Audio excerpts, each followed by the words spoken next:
Hey everyone, this is Tim from Your Six Tech. Today in this video, I'm going to show you how to fix your iPhone simply not charging. Now, the first thing you want to do is simply try turning off the low power mode. So I know that has caused a problem in the past, so we can just go to settings right here, going down to battery, and then just turn off the low power mode, and then try charging your phone. Then also when you're under the battery section, you can actually see the information about your battery, and you can go to battery health and charging. And just make sure optimized battery charging is turned on, or we could try disabling these features right here as well. But it looks like my maximum capacity is 100%, so I'm good there.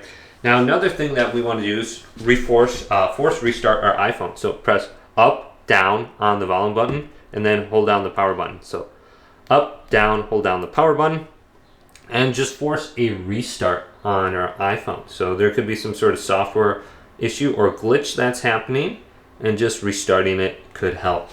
Now additionally, make sure you're using the correct charger. So the official one that came with your iPhone, try a different outlet, try a different cable, then inspect the bottom here, make sure there's nothing in there. Actually, maybe even blow in there just a little bit. Maybe you've got compressed air. There could be some debris or something that is affecting that. But the most important thing is probably just to leave it charge in for about an hour and just see if it isn't charging. In the short term, it might not charge a whole lot, but just force a restart, look at the low power mode, and hopefully this video did indeed help you out. If it did, leave it a big thumbs up and subscribe to my channel down below.